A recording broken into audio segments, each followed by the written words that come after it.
Um, so welcome, Marjan.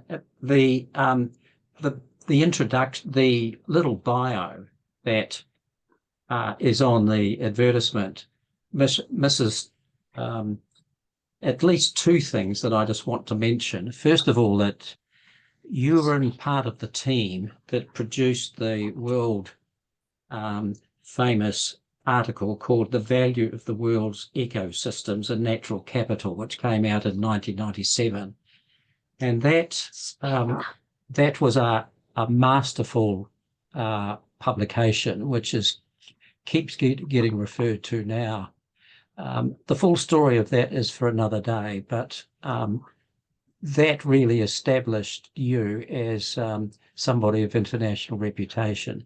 The second thing is that you were a member of Cullen's Working Party on tax, and that is one of the big attractions for us today. Also, when you were at Massey, you did some significant research work as well, which is not really recorded, but if that fits in with you, for you to mention that's fine. Just two quick housekeeping matters to everybody. We've now got 19 participants. Welcome to this.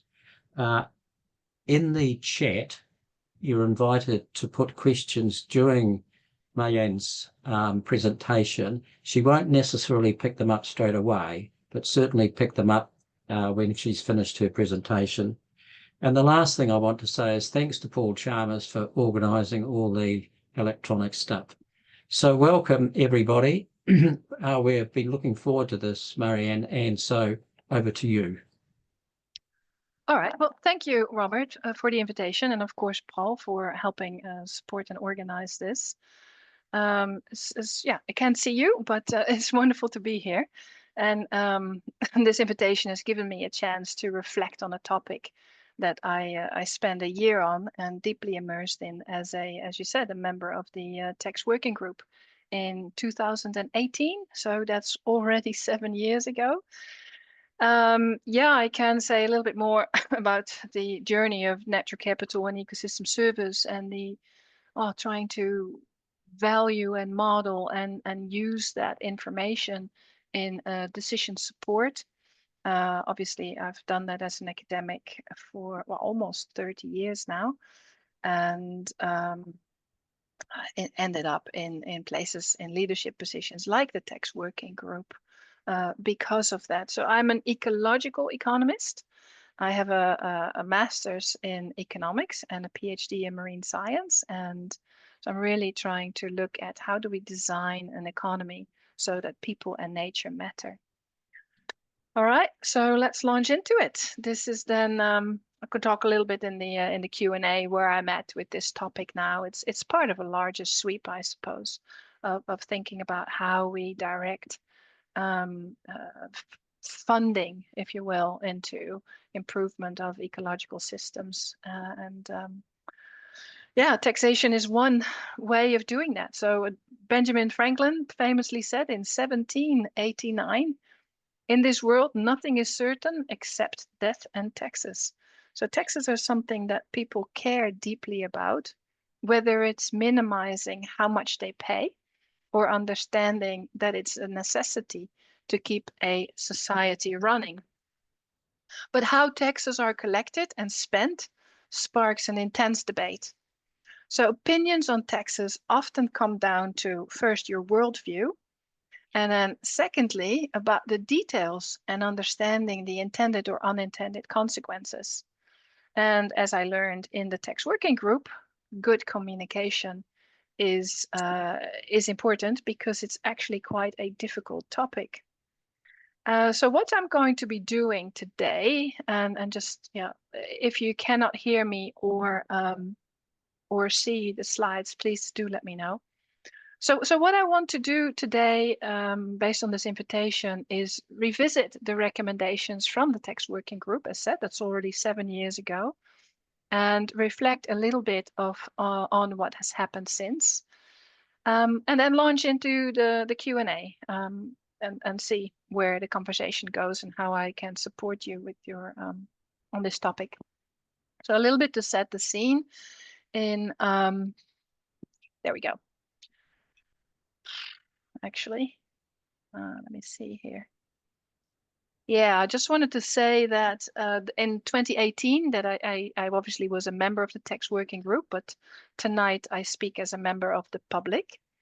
I will be using some of the slides from past presentations, which I gave to the Environmental Defence Society and the Chartered Accountants of Australia and New Zealand. But this is an opportunity to revisit that work and think about how much progress did New Zealand make on the environmental tax recommendations that are listed in chapter 4 of that report. So yeah, feel free to ask the questions in the chat. And if you like a question, maybe you can give it a thumbs up. And then I think, Robert, you're going to moderate the Q&A afterwards, right? Well, we'll take that later. Yeah, rewinding a little bit to the day that I got a call from Treasury with, would you like to be part of the tax working group? So I scanned the terms of reference and one sentence immediately stood out, and that was, how does the taxation system contribute to positive environmental and ecological outcomes? So I put my hand up and said, yes, please. The tax working group was chaired, as you said, by the late Sir Michael Cullen, one of the most remarkable individuals I've ever had the pleasure to work with. The group itself was a mix. It had 5 tax experts who knew the tax system inside and out. And 5 of us, as Sir Michael often put it, know nothing about tax, but a lot about everything else. And I'm very grateful for the fact that he really encouraged me to be bold and approach the task through the lens of an ecological economist. So yeah, the mandate of for the tax working group was very carefully shaped and curated. Many areas could not be broached. We were basically asked to focus on 3 pillars. The structure, is the system well designed? Fairness, is the tax burden shared equitably? And balance, does it have the intended or unintended outcomes? So as the group came together, on day 1, someone established that the purpose of the taxation system surely was to grow the economy. At that point, I asked for a moment of reflection to query that assumption in the context of environmental pressures and ecological limits. So what is the purpose of the economy itself, of which the taxation is just one tool? Is it growth or is it sustainable development? So you might notice if you had a chance to look at the recommendations, that's the report is called The Future of Tax from 2019. You'll see that the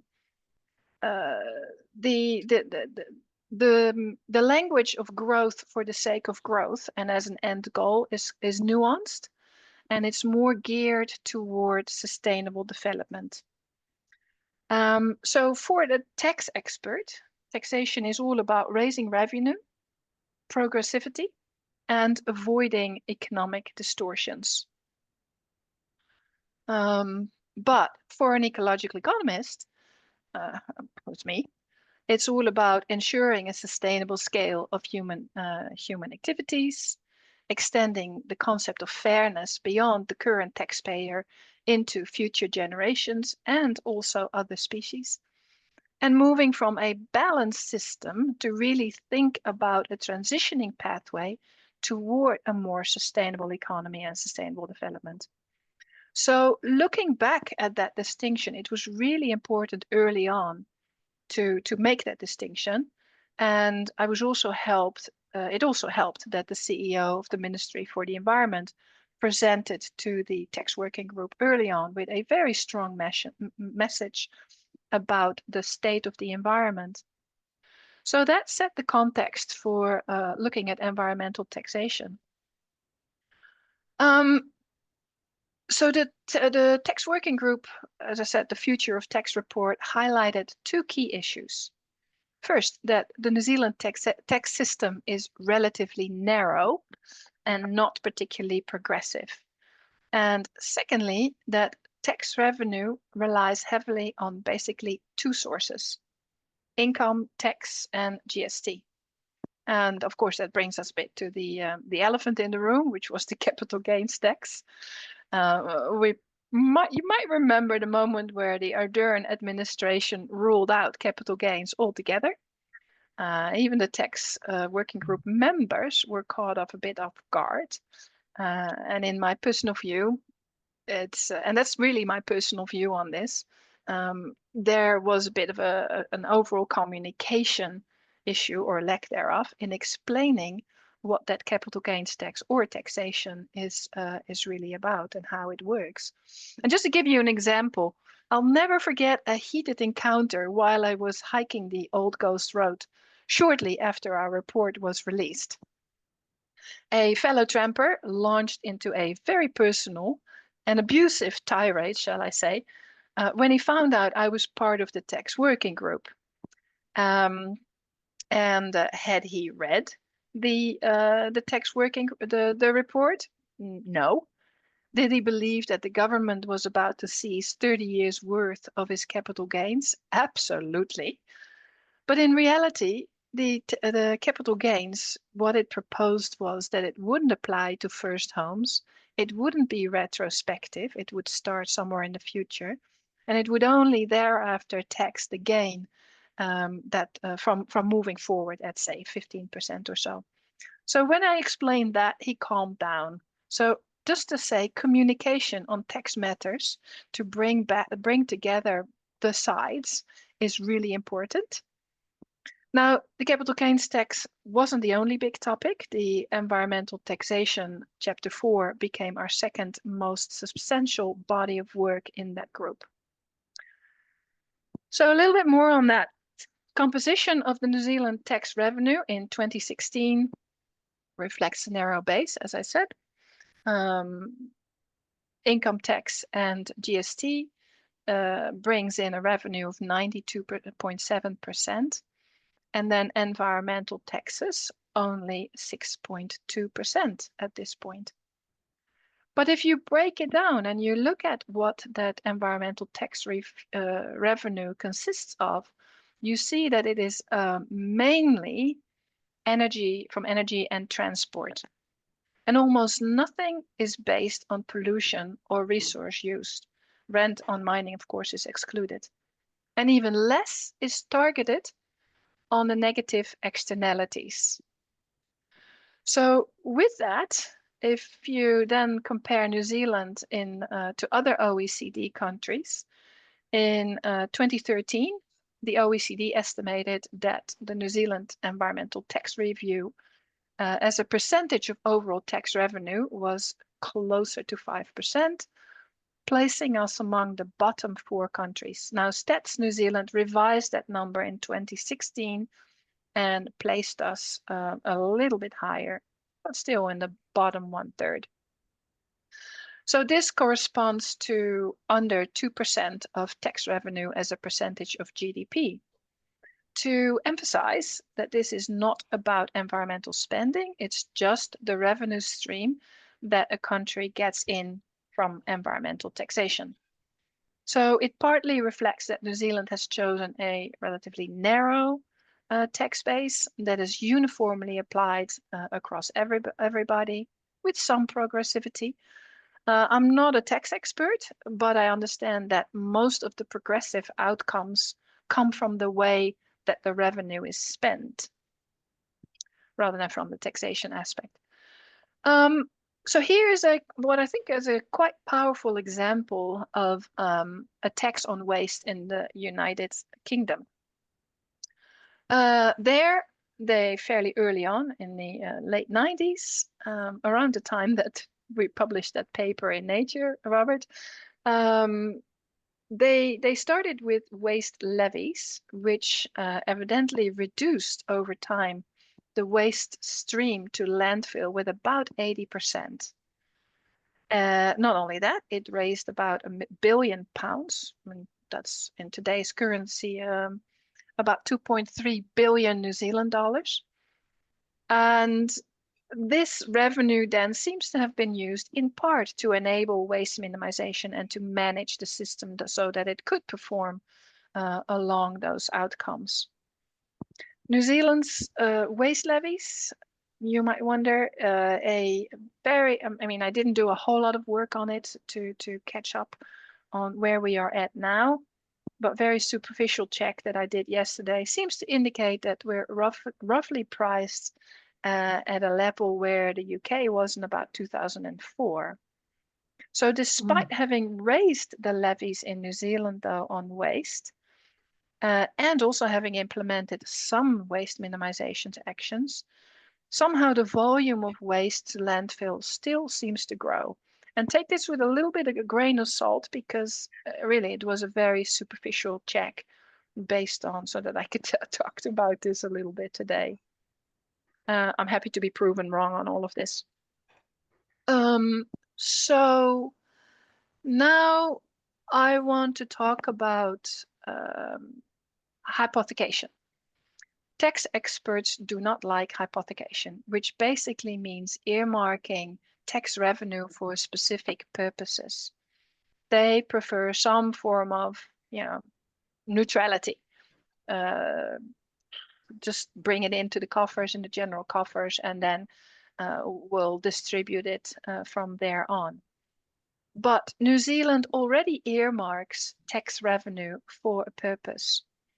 For example, the fuel and road user tax go to the National Transport Fund, and it's earmarked to maintain and build roads and fund ACC. So there is a precedent for hypothecation in New Zealand already. Why would we use environmental taxation? Well, here's a theoretical perspective. Without corrective taxes, we would suffer welfare losses due to negative externalities. And with corrective taxes, the prices are adjusted and brings in tax revenue. However, covering for externality doesn't necessarily mean that behavior changes and things change. It's just a Pigouvian way, shall we say, of correcting for an externality. It does not necessarily change behavior. For example, and this is, I think, in the interim report of the tax working group, in 2018, the New Zealand carbon credits were worth about $20, and the real externality cost was estimated by Treasury at about $80. Yet the behavior wasn't anticipated to shift until prices hit about $800. And this just shows that tax needs to be part of a broader system of regulation, investment, and incentives, rather than using it as a silver bullet by itself. And I just looked today as well. Interestingly, the Europeans now separate out nature-based carbon credits. Anyway, the roles of environmental taxation. So through the tax working group, the role of environmental taxation went well beyond raising revenue and pricing externalities. Those two elements are the traditional neoclassical way of why you would use environmental taxation. We expanded the role of it to also changing behavior, pricing it high enough so it does change behavior, and allow for revenue recycling that we just talked about, that hypothecation, and even think about shifting the tax base. And I'll talk a little bit more about that later. So of course, if you then start expanding the role of taxation, the tax experts get a little bit worried and nervous because suddenly it's a wider playing field. So it's important to establish some boundaries and criteria for consideration. And it's really interesting because that's how you get to understand what tax policy people deal with and what they have to think about. It's quite humbling, actually. So Treasury assisted our group with creating some preconditions and some design principles for a corrective tax treatment. Now, this is described in chapter 2, I believe, of the report, but it just shows some of the nuances and aspects that you need to consider and work through before establishing a treatment for pollute and pay. So, of course, the environmental taxation ties into resource management. And of course, this looks different now than it did in 2018. It could be that resource management would be funded out of the general coffers is more effective than environmental tax or market-based instruments. Or now that we're fast tracking, maybe the role of environmental taxation might actually increase. I have no answer to this question, but I think it's an interesting topic perhaps to discuss later. A lot of conversation obviously about international competitiveness and disadvantage due to higher domestic costs. If you apply a environmental tax, it's often mentioned. However, at the same time, in many markets, they are now demanding more responsible ESG behavior and reputation on the environment counts, especially in Europe. Again, we can go into details. I got a few more slides on that in the Q&A if so desired. So here are some practical examples that were considered. Obviously, they go from their recommendations 20 to 22 in the report, and they sort of grade from the easier to the more difficult ones, and of course toward a system shift. Yeah, in recommendation 20, the group recommends better use of environmental taxes to price negative externalities, really at the margin. Immediate priorities could be to expand the coverage and rate of waste disposal, strengthening the ETS, and advance the use of congestion charging, right? And there's some numbers, some calculations that they did on how much tax that could possibly bring in. Recommendation 21 talks about the medium term, where we could raise an environmental tax on things like water pollution or even a fertilizer tax. I think we calculated that from memory to bring in about $2 billion per year. And then the idea is to recycle that revenue and help work towards solutions. So again, taxing something that is undesirable and then helping using that money to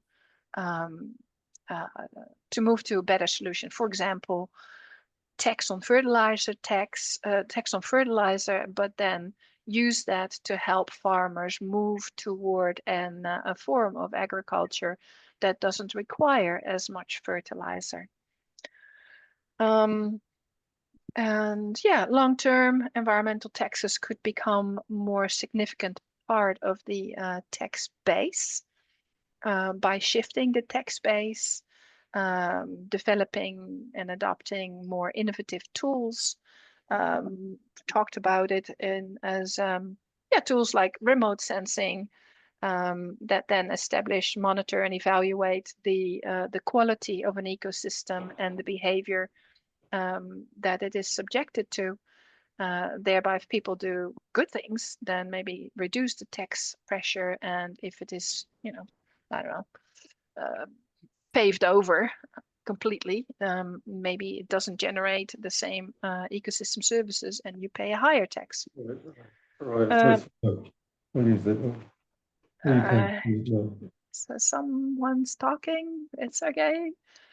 So yesterday, just to go on with this, because I found the communication really important, I found this flyer for public consumption, and it communicates how it communicates the short-term recommendations, but only the short-term recommendations. Then there was recommendation 24, which highlighted the need for institutional capabilities. The question was, if the group recommends environmental taxations, are the officials able to deliver? And does New Zealand have this capacity readily available? The group found that that's not the case. And so it referred in first instance to the PCE, Parliamentary Commissioner for the Environment.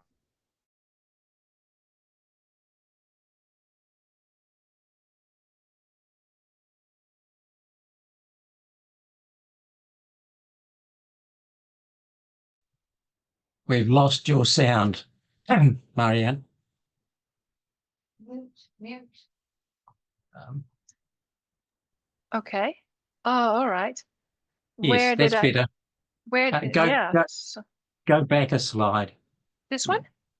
Yeah, no, This one? you finished that one. That one, yes. Do that and then keep going. Oh, okay. Sorry about that. I think I must have accidentally pressed on mute. Yeah, so communication is important. And one of the things I found yesterday was for public consumption, the recommendations were translated in this little flyer. They focus on the short-term recommendations. But then there was the group recommended item number 24, which was geared toward institutional capabilities. It found that the question was that if the group recommends environmental taxation, are the officials able to deliver, and does New Zealand have this capability readily available to move forward? The group found that that is not necessarily the case. There's limited institutional capabilities to design and implement environmental taxes, and therefore it referred it to the Parliamentary Commissioner for the Environment in first instance. And the PCE delivered last year. It came out with a report going with the grain, changing land use to fit a changing landscape. I'm not going to read the whole thing, but it's definitely worthy of a good read. It picked up specifically on the natural capital enhancement tax. That was our long-term idea proposition. Where the tax aims to recognize not just land, but also the natural capital that produces valuable ecosystem services, and then provides incentives for conservation, restoration, and regeneration, combining with, targeting the negative externalities, but using remote sensing technologies combined with mapping and spatial planning.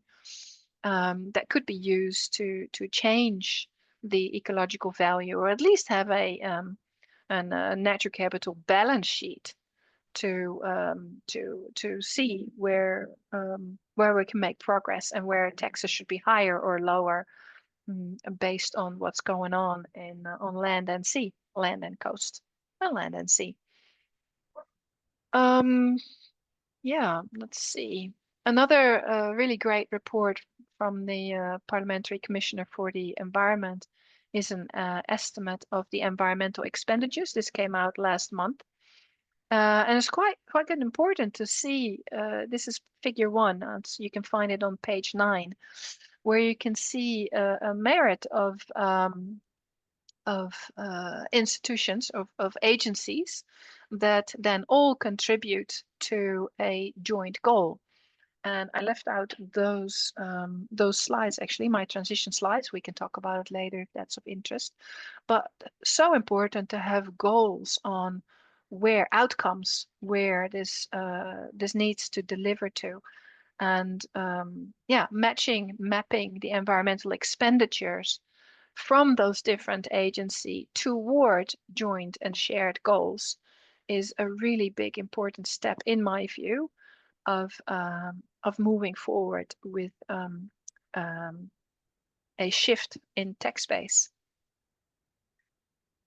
All right, just briefly, the group also looked at some concessions, including some perverse settings for agriculture. Again, maybe we can talk about that in the Q&A if people are interested. And then, you know, I was looking at, I was kind of getting curious. And if we're now really thinking and becoming serious about a shift in the taxation base, which, you know, one of the recommendations in the report was that New Zealand would take a closer look at what other countries are doing on a green-blue tax shift. I honestly don't know if that happened. So I asked ChatGPT. Intuitively, it makes sense to shift from taxing desirable activities such as labor, income, and innovation to taxing the more harmful activities such as pollution and resource depletion. Now, of course, such shifts aim to be revenue neutral. Sort of you generate some tax here, you take it away somewhere else. So by shifting the base, the polluters pay more, but individuals and businesses are compensated through lower income taxes. Of course, it has to be well designed and ensure that revenue is redistributed equitably. Now, according to ChatGPT, and this is really me being terribly lazy, but I do think this needs to be delved in a little bit deeper. Many countries are moving toward a green-blue tax shift. And then I asked, what about New Zealand? In its infinite wisdom, ChatGPT then said about New Zealand that the emissions trading scheme now covers major polluters. That's a win. And secondly, that New Zealand has discussions on further tax reforms to integrate environmental taxes. So it's kind of funny because that's what we're doing tonight, eh? Like all technology, ChatGPT or remote sensing or all of these new technologies that are becoming available, it can be used for good and for bad. I think if we do nothing, then it will lead its own life, and we might lose control over it and lose a really good opportunity. Anyway, just to close, this was my reflection for tonight. Clearly, there is more to environmental taxation than a straight line between pollute and pay. And yeah, I look forward to the discussion ahead. Over to you, Robert. Right. Let's go to the chat. John McCombs has a question. John, would you like to read it out and ask Marjan to respond? Sure. I'm interested in the natural capital enhancement tax that the tax working group pointed to. And what I wanted to know is, have any countries successfully implemented something like that? And if so, can you describe how it was structured and how successful it was? I think it is still very much early days. The tax shift mainly sits in reducing carbon and then introducing carbon taxes or taxes on energy and water, vehicles, etc. I see here in the ecological tax reform has been tried in Germany. No, I think it's still very much the environmental taxation on water, energy, things like that, and not so much a natural capital tax just yet. But what you do see, in all fairness, is that countries are developing a natural capital balance sheet. The United States, for example, well, I don't know where they're going now, but was quite starting to be quite serious about that. Can you still see me? Because I'm kind of not seeing anybody now. All right, there we are. Right. So to be short, no, it is still ambitious and out there. But there are really good signs that this is starting to happen. 10 years ago, I was involved in IPBES, the Intergovernmental Platform for Biodiversity and Ecosystem Services, and got to be part of the distribution of, I think, 25 million euro. And 95% of the research went to exactly that, those issues of remote sensing, understanding what's happening on the land, and then from there on designing policy. So the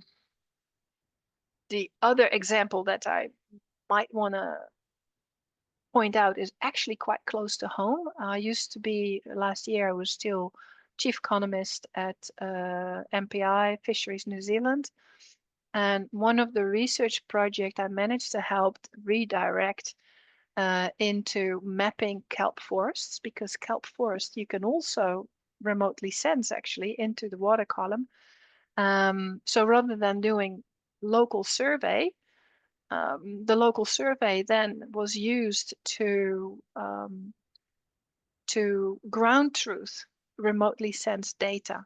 And if and when you do that, you can basically make a map through remote sensing of the entire nation on kelp forest.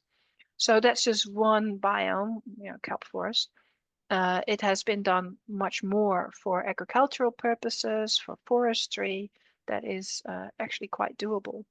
So the question is, rather than using it topic by topic, is this an infrastructure that a government can put together and make openly accessible for this type of value propositions and almost value generation?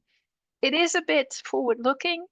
The PCE has looked at it and called it an extended land use tax, I believe, from what I've just read.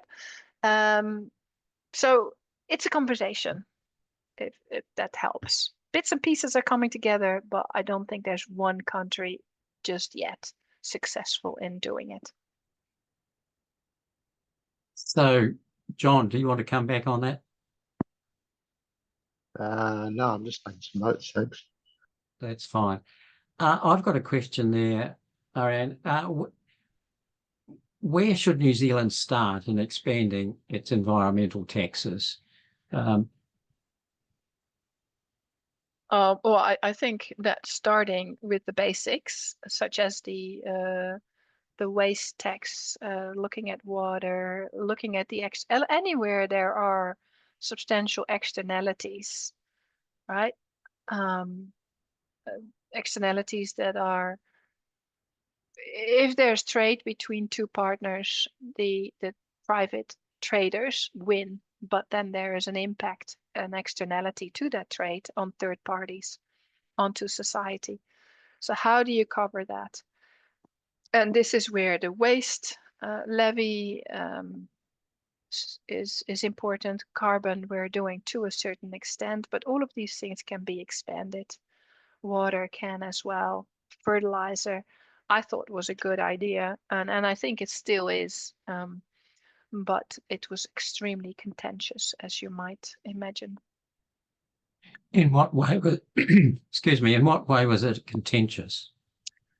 Well, I mean, I can't say too much exactly, but I did get to facilitate a few stakeholder meetings and in the consultation process. I personally liked bringing stakeholders together, not just consulting with them one-on-one. So it was really interesting to see, obviously, the fertilizer industry, the producers, in conversation with the environmentalists and the farming community, etc.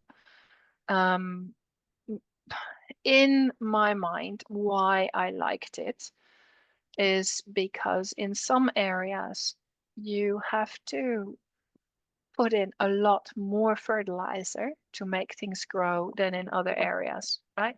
It's just the way the soil is. Some areas are more conducive to it than others.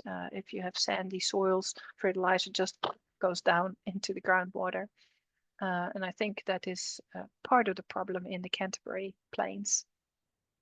So if you then tax the fertilizers, then you give an advantage to those who are more on better soil than those who are not, right? It becomes more expensive.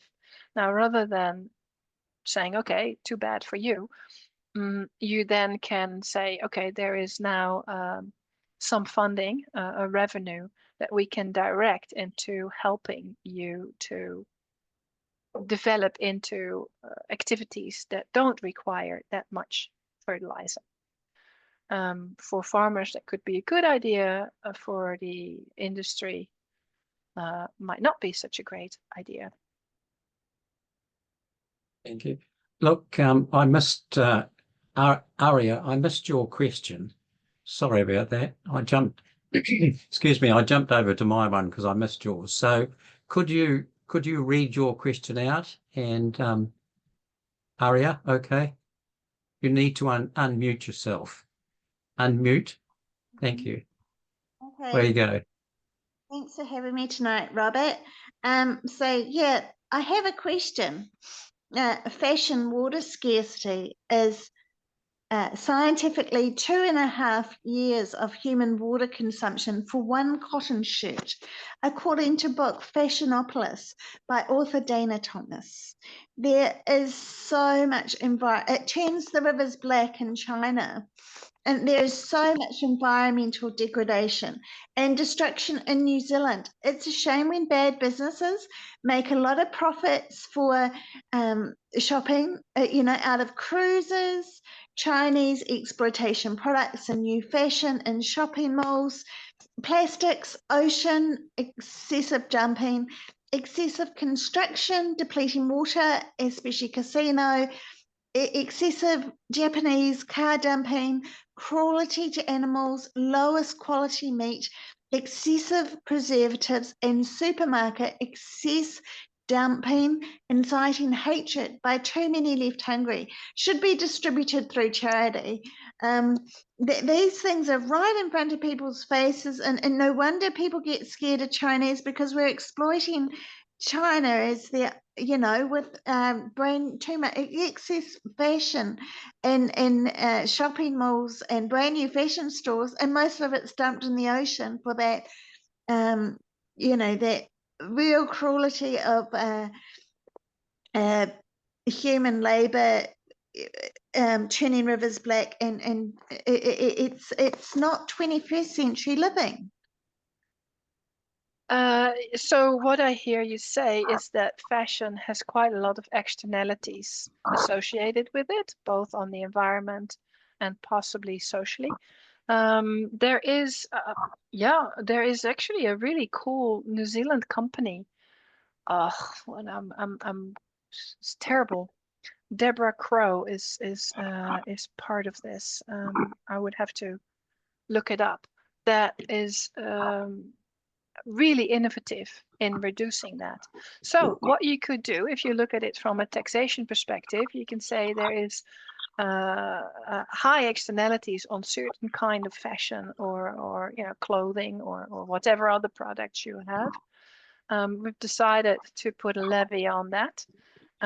You can then leave it to the price signals where people may buy something else. That's the Pigouvian tax, right? It's a tax signal. Sometimes that externality levy is enough, and sometimes it's not enough to change behavior. The second step would then be, if you don't want to put that revenue into the general coffers, from which you then redistribute in other ways, for example, reduce income tax or GST or whatever, then put it in a pot, hypothecate it, and support the type of initiatives such as, what is it called? I'm going to actually look it up here because I know I have it very close by on LinkedIn. Gosh. Well, it's those type of the good initiatives that you want to see, the innovation that you want to see. And I think that is, especially Sweden has been doing that quite a bit, raising a tax on an undesirable, whether it be carbon, water, or anything else, and then use that money to stimulate innovation, to come up with better solutions, which of course then stimulates the good type of, or, a new type, and hopefully an improved type of economic activity that that's meaningful to people and that leaves us with a lower environmental footprint. Yeah, Formally, is it formally? Is that the? I think it's called formally. It's very innovative. They've just been shopping around in Europe and they just did some new work with, I'm going to say, Scion.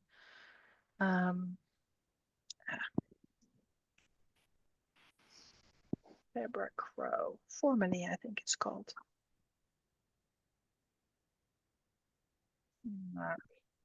Bernadette here. Oh, used fully. That's it.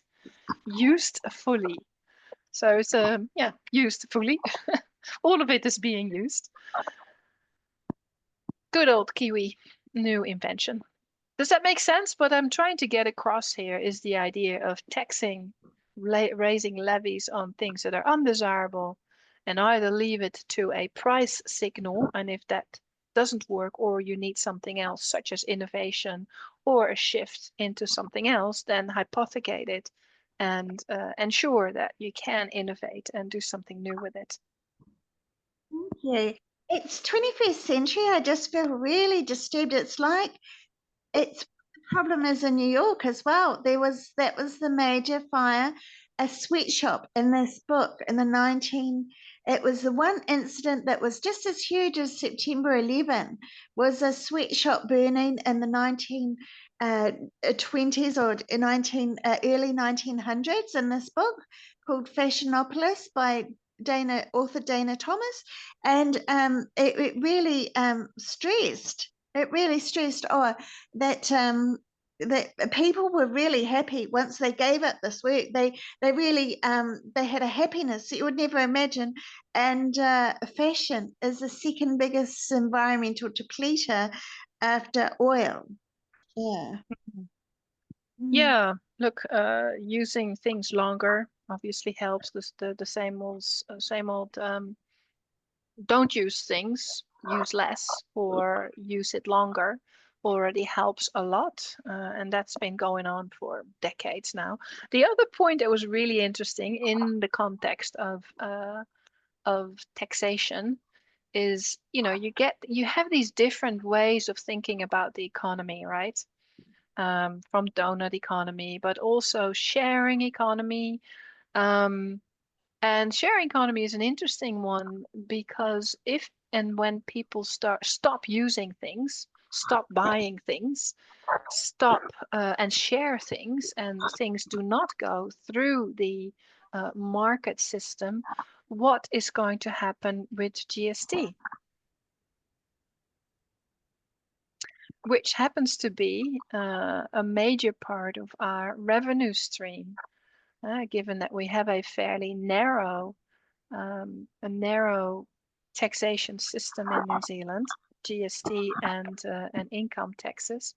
So the progress that, for example, in Sweden, they do have a lot of those recycling shops, and there's a whole market and people are employed in that sector of recycling and upscaling and upcycling.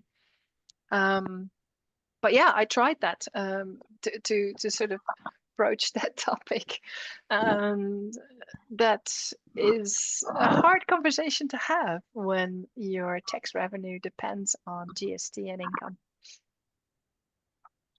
Good. Okay, Area.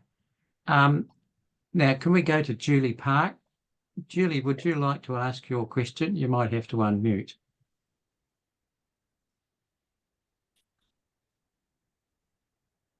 Are you there, Julie? Yeah. Yes, it just took me a while to unmute. Fine, thank you. Where you go? Kia ora, and thank you. So I was wondering if you could possibly, Marjan, describe some situations, either from New Zealand or elsewhere, where there was really a positive sort of groundswell of support for any sort of environmental taxation. And if so, how was that achieved? What goes into getting the social license for environmental taxation? Thanks very much. Well, thanks for your question, Julie. I cannot say these things hand on heart for sure, but I lived in Sweden for 5 years, when all of this, sustainability thinking and the reduce, reuse, recycle and waste minimization. That was actually my very first business, was called waste minimization, waste reduction.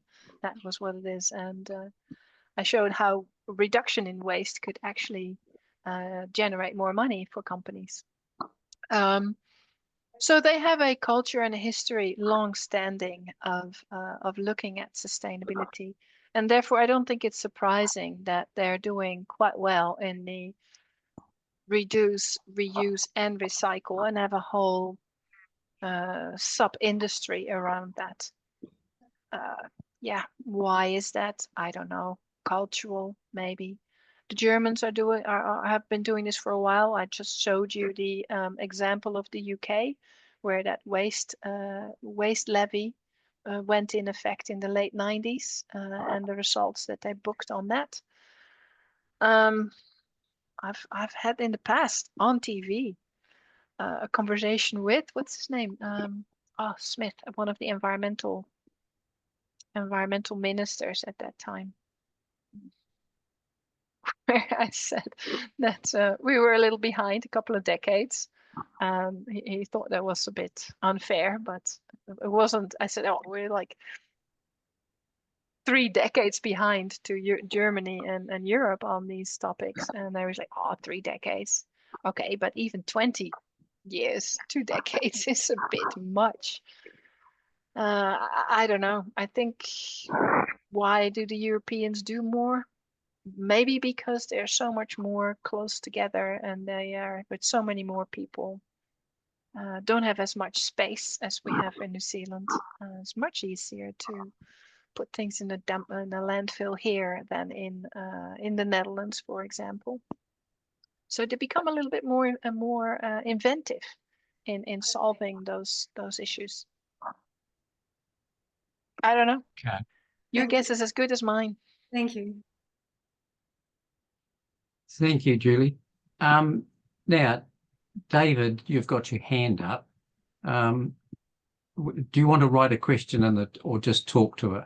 I'll just quickly talk. I have to apologise to Marjan and Robert. I've only just arrived now because my alarm didn't go off and I was doing another thing and forgot about the time. So you may have already answered this question, but obviously in New Zealand, the biggest challenge to any environmental tax is going to be the kind of populist line that all taxes are bad and they're taking money from your pocket, and that kind of line. And we've seen it in New Zealand, where all the what you would classify as environmental taxes in Auckland were removed, and a whole bunch of other things. Have you had experience or suggestions for how to counter that populist narrative? And obviously there's the what's good for the country and the community and the environment we should be prepared to pay for, and this doesn't cost very much. But you know what the populist message will be, that these people are waffly, greeny tree huggers and they're going to waste the money and it's all going to someone else. Because we've been through it and we live in the Trump world. Yeah, look, I think this is again why I hammered so much on communications. And if you missed it, I think in my view, and it's really a personal view, communications or the lack thereof was a big issue in the capital gains tax being rejected, for example, because it wasn't clear.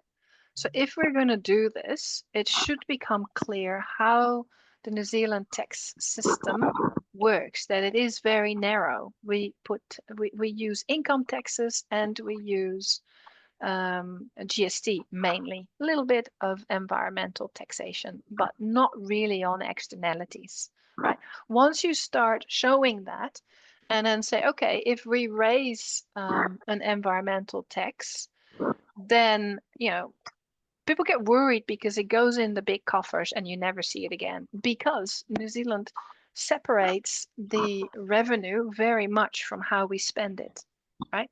So once you start talking with people about connecting it and say, we raise this in order to create these solutions, there becomes a little bit more understanding of why we're raising a tax and what the accountability is to the problem we're solving, or the innovation that we're making, or the progress that we're making.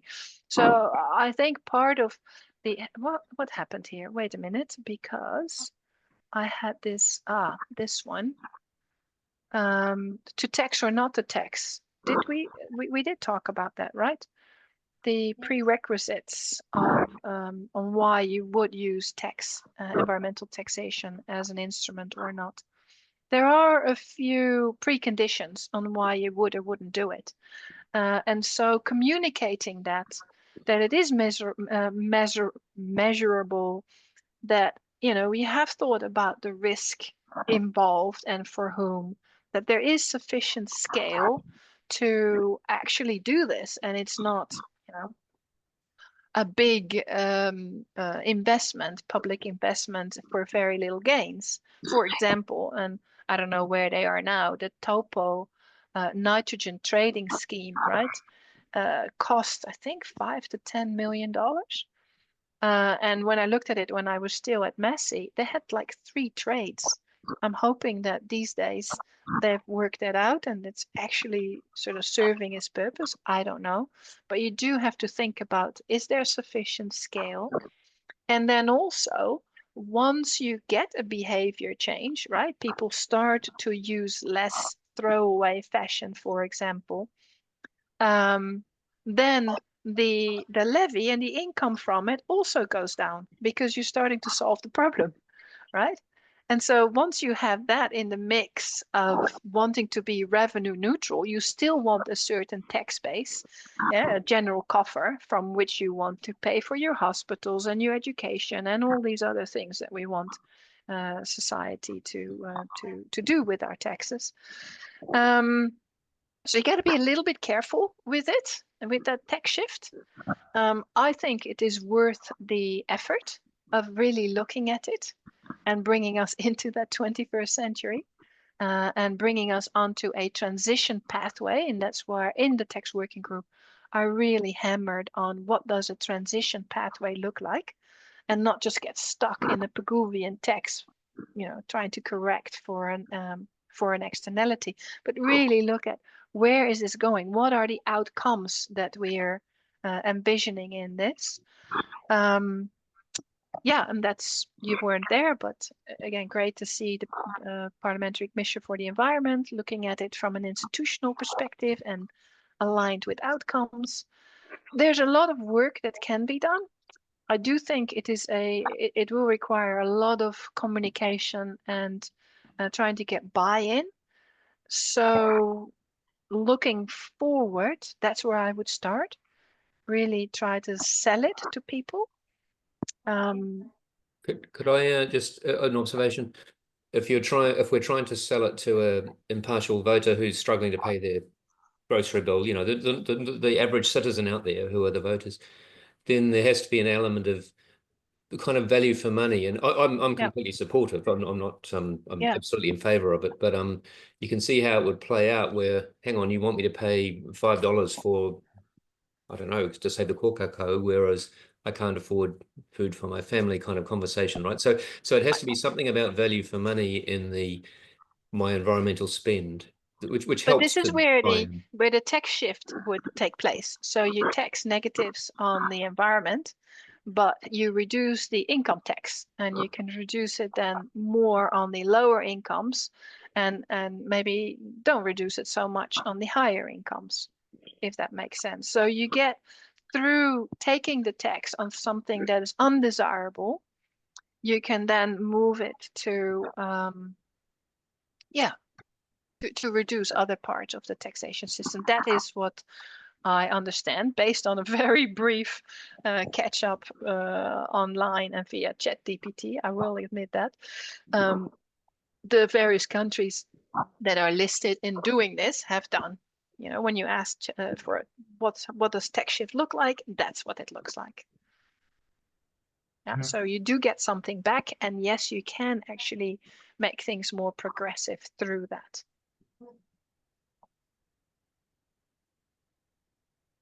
So I can't see any more questions in the chat. Could I ask you, Marjan, about plastics? There was a real big campaign about shopping plastic bags, and that certainly has been, I think, quite successful. But in terms of plastic generally, it really is a growing problem. Do you have any examples overseas in which there's been a success story about plastic where taxation? tax was used? Yeah. No, I can't say that. You know, I'm ready on exactly that. Going forward, I would ask first, you know, the authorities to reflect on what has actually happened. And then also one of the recommendations was actually look internationally what has worked already, and then come up with a few areas where tax would work better than regulation, because that's always the choice, right? Are you going to regulate and say, well, we're not using any more plastic bags? You don't have to tax them for that reason, right? You don't have to put a tax on plastic bags in order to, you know, change behavior, is what I'm saying. So it's quite an, and that's why I put that slide in. Determining when tax is the right tool is really important. Not every challenge is suitable for an environmental tax. Sometimes regulation is better. Yeah. Okay. Right. So is there anybody else who have questions? If you don't want to write it into the, oh, just a moment, sorry. Ari has talked, the plastics for children toys depletes China horrendously, also too when sold in New Zealand. Okay. So thank you, Aria. Is there any other questions? If you don't want to write it in, could you just put click on react and raise your hand? I can't see anybody who wants to do that at the moment. Because if there isn't, then perhaps we should start to, oh, just a moment. There's a new message somewhere there. Really thought-provoking, thank you. Yes, yes. Look, Okay. I think going forward, it would be good to revisit what the tax working group put out there. There's a lot of good thinking in there where you would or wouldn't tax. There's really a need to look at internationally how the play field has moved on and what we can learn from that. Technology has changed. There could be some really good edges for New Zealand on doing this well. And it starts with really good communications and getting good information out there to change a culture, because you're right, otherwise why would I want to pay more tax and they're just going to take it away. Yeah. Well, I think that if one sees tax as part of a package, for example, if you want to tax, let's just take a simple example, you know, if there are farmers who are polluting waterways, if you want to stop that, then you can tax, but you can also use the income to actually provide farmers with incentives to be able to move towards a different kind of farming, regenerative farming, and so on. So it's both stick and carrot, if I could put it like that. And if it's targeted and explained in a way that the money is not just for raising money, but it has a purpose. And actually, one example is cigarette smoking. I mean, the taxes there have, I think, been fairly significant in changing behaviour, despite the current Minister for Tobacco. Yeah, and then the revenue of that, I think, doesn't tobacco tax revenue go into the general coffers? So that is something that you got to be a bit careful with, that you don't become addicted to getting revenue from a problem that you then might not want to really solve. Yeah. So there are hooks and issues with it. And again, the Parliamentary Commission for the Environment has done a pretty insightful paper that I highly recommend, with some of those pros and cons, and a little bit more discussion on that topic. What you recommended, the tax group recommended building up the capacity of New Zealand to investigate and look at taxes. The Parliamentary Commissioner for the Environment was one of those, but would you recommend, say, for example, Treasury or MIMBI, or perhaps grants to universities as a way of building up the expertise and capability of actually developing appropriate taxes in this area?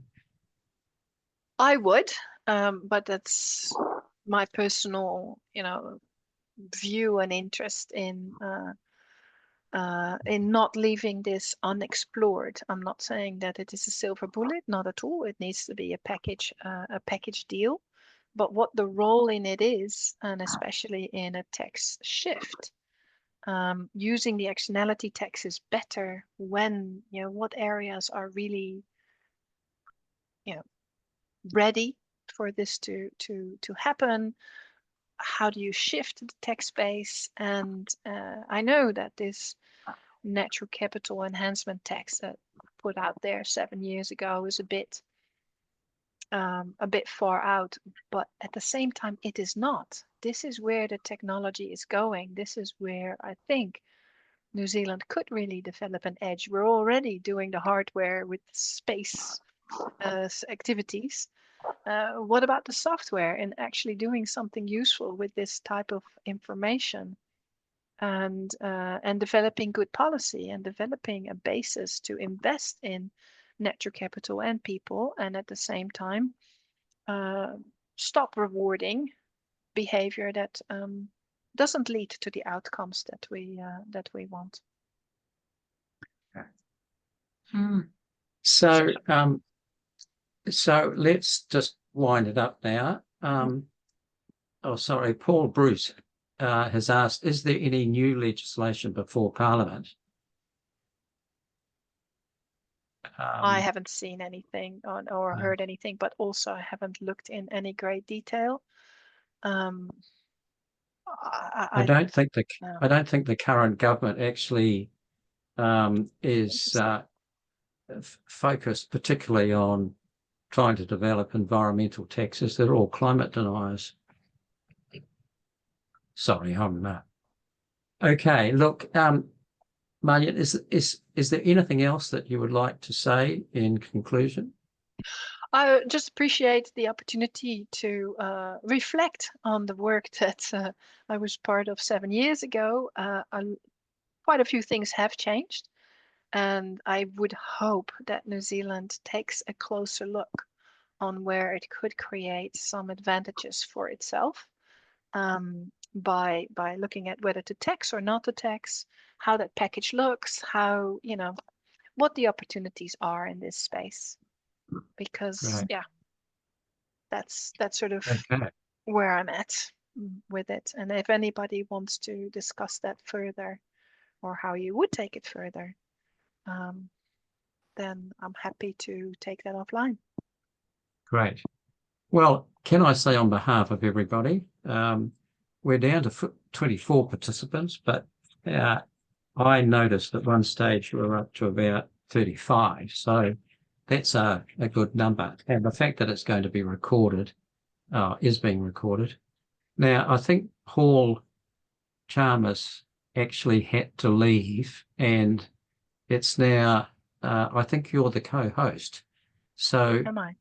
you're the one, I think, who has to push the button to leave the meeting. Okay. So And if then, you're able and to then do you're that. all gone. If Good night, Okay. everybody, and thank you for your participation. And I'm sure that you've stimulated a lot of thinking, and we'll certainly take up your offer about continuing this discussion. Yeah. Yeah. Again, thanks for reminding me and an opportunity to reflect. And I think there's a lot here. I don't have the exact sort of this is what it is right now. Can't help you with that, but happy to keep talking. Fine. Goodbye, everybody, and thank you. Goodbye. Bye.